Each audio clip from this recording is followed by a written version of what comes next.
And I got some bargain buys for you guys. So let's get into my first one right away.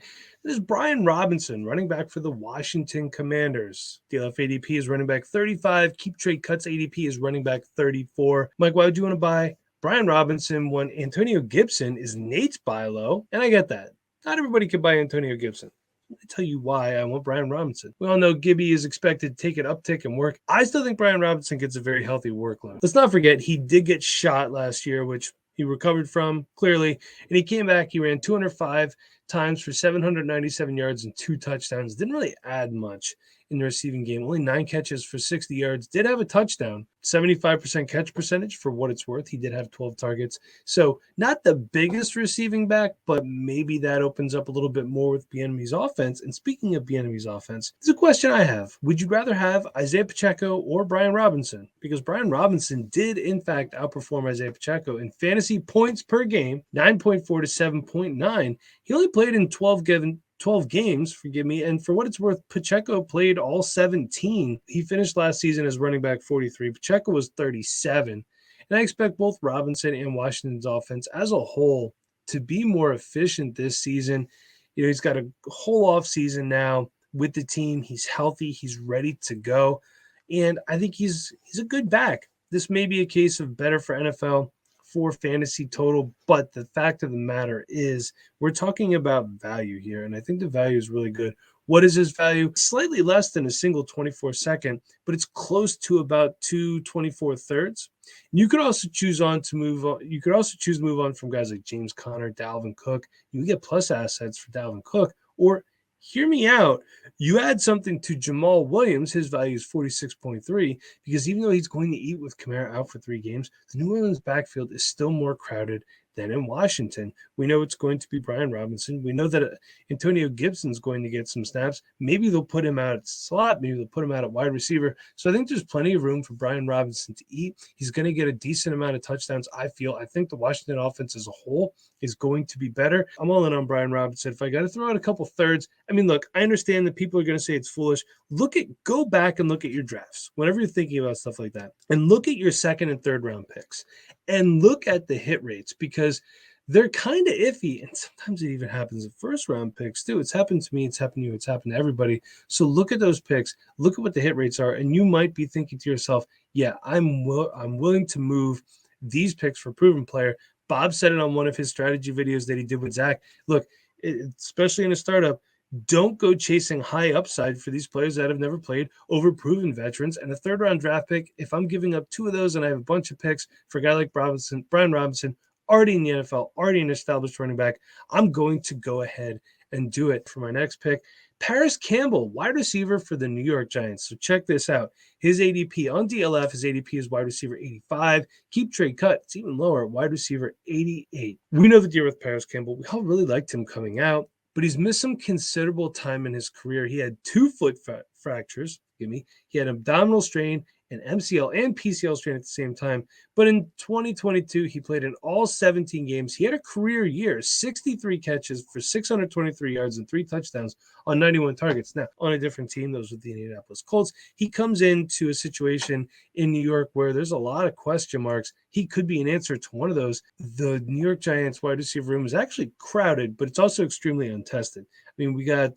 guys like Isaiah Hodgins, Darius Slayton, Jalen Hyatt, Sterling Shepard, Wan'Dale Robinson. We also have Cole Beasley and Jamison Crowder there.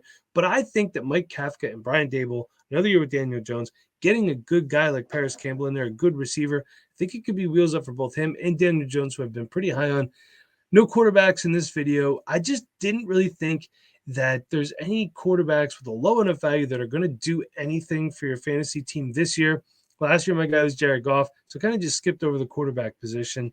But you want a bargain? Look, here it is. His DLF value is a whopping 10.8. It's practically free. It's essentially a 24 fourth-round pick.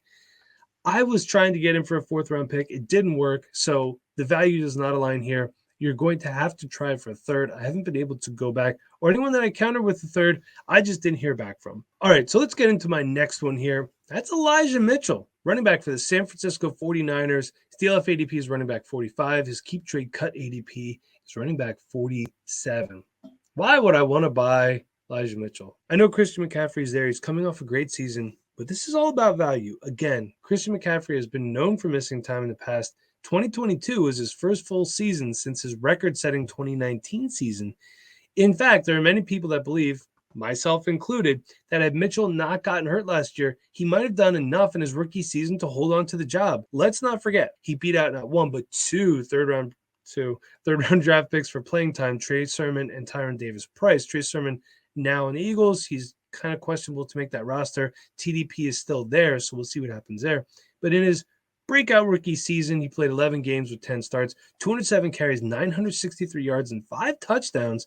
And he has some good receiving chops, too. A little bit better than Brian Robinson. 19 catches for 137 yards and 1 touchdown. He did finish as running back 26 in that time, too. So his value on DLF, again, 38.5 lines up currently with a 24th third. That value is about 46.8.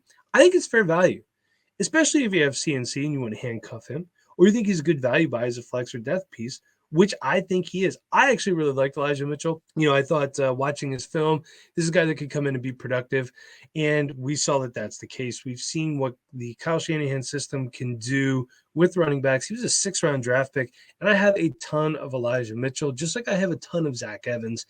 It's one of those things where in rookie drafts, the value is just so good. Like I was getting Zach Evans in 3rd, 4th round, and Elijah Mitchell, I was getting him in a lot of 4th rounds, 5th rounds when he was coming out. So I figure, with the way that system is, guys always getting hurt. Shaney just goes with the hot hand. He's a good guy to have. I sold off some shares before last season. I still have some, so I'm still holding on to some hope. Hopefully you can get him too. Let's move on to a tight end here. Hayden Hurst, tight end for the Carolina Panthers. DLF ADP is tight end 35. His keep trade cut ADP is tight end 36. There's been a lot of Hayden Hurst buzz, Twitter, YouTube comments. I saw some people talking about him. I see you guys down there. Let's talk about it.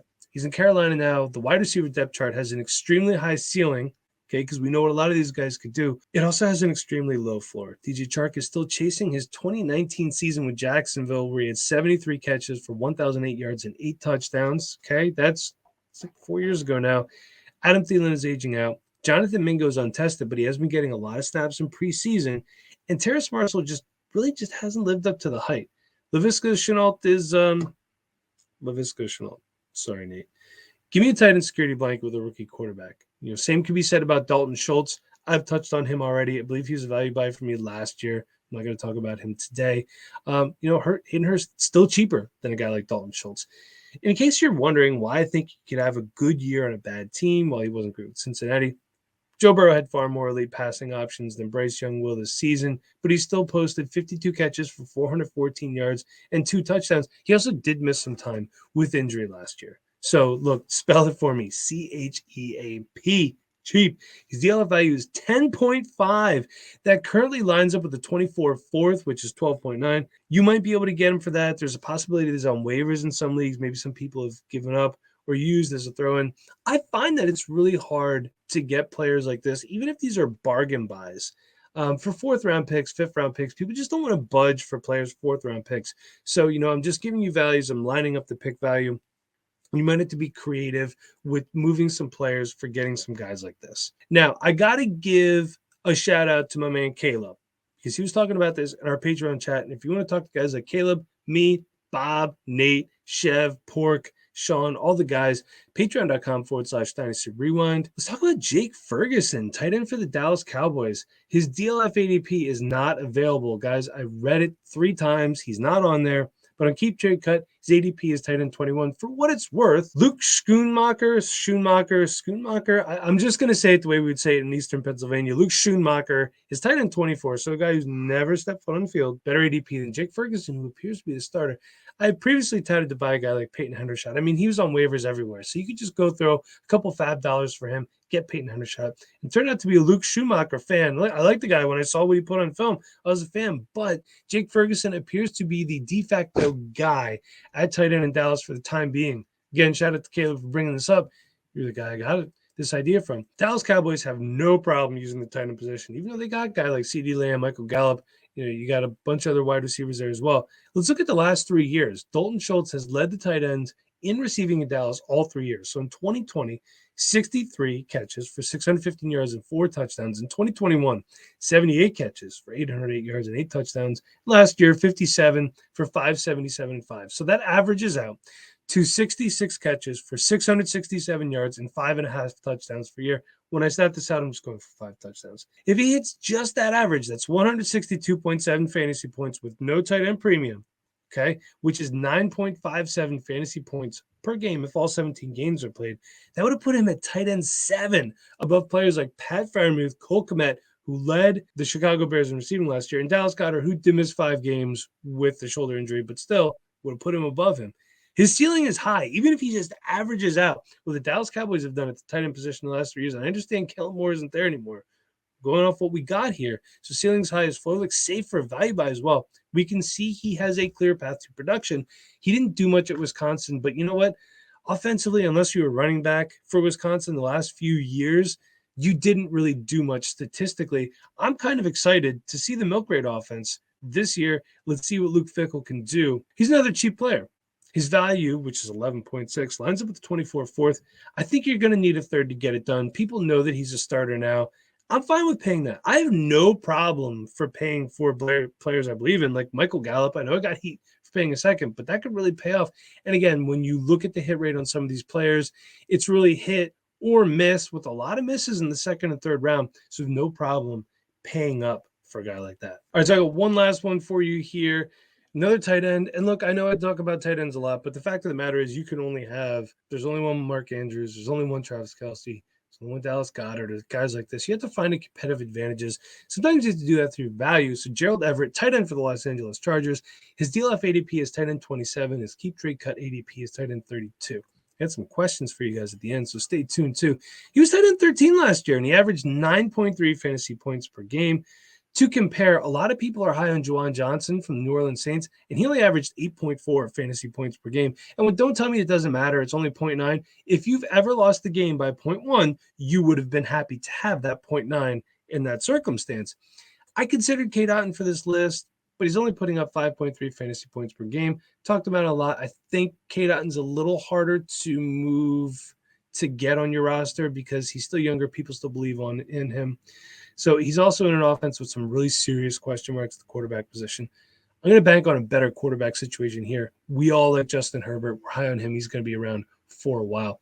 He's only 29. He seems a lot older than what he actually is. He doesn't miss many games, so he could be a viable contributor, a very good depth piece on your team for a while. And the fact of the matter is there might be times coming down the stretch when flexing a tight end is better than trying to scrape something off of the waiver wire. So per ADP, he's going after tight ends that I think he can outscore this year, such as Luke Musgrave. I love Luke Musgrave, but rookie tight ends don't always pop.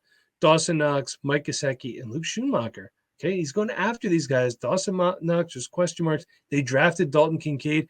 Mike Gesicki, man, it used to be give me the New England Patriots tight ends. Now it's get away from me with the New England Patriots tight ends. Schumacher's a rookie. Okay, so his DLF value, which is 21.0, it lines up to 24 fourth. Again, I think you're going to have to trade multiple fourths or a third or possibly multiple thirds. And the trade I'm fine with making. But what if you traded Cade Otton straight up for Everett? Okay, what if somebody took that trade? I think it's a good trade. I like Cade Otton long term. There's going to be another Cade Otton out there. Gerald Everett's going to likely outproduce him for a few years yet. Don't get too attached to guys. Because the fact of the matter is, unless they're elite level players like Justin Jefferson, Jamar Chase, Jalen Hurts, Lamar Jackson, guys like that, these mid-level guys, they're replaceable. There's always another one of them coming out next year or the year after. Okay, so unless these are superior talents, move on. And like I said, I like Cade Otton, but I can move on from him if I'm competing, and I want to get a guy like Gerald Everett. So those are all my bargain buys, but I have some questions for you guys, because just looking at values for this video, would you buy low on these following players, okay? Would you buy low on Clyde Edwards-Helaire? Do you think he's worth throwing a third-round pick, maybe multiple fourths, maybe you move some players? What about a guy like Rashad Penny? Looked pretty good in the preseason snaps that I saw him get. I don't really know what the Eagles' backfield is going to look like. I know I said always stay away from the Eagles' backfield because there's a lot of question marks there. But what if he was really cheap? Would you stash him? Is he better for best ball? And my last one is Michael Thomas. Or are we just so out on Michael Thomas and we're just so tired of getting burned by him? I want to know what you guys think. Put it in the comments below. And when you're done with that, if you haven't already, hit that subscribe button. Head on over to our Patreon. Thanks for watching, everybody.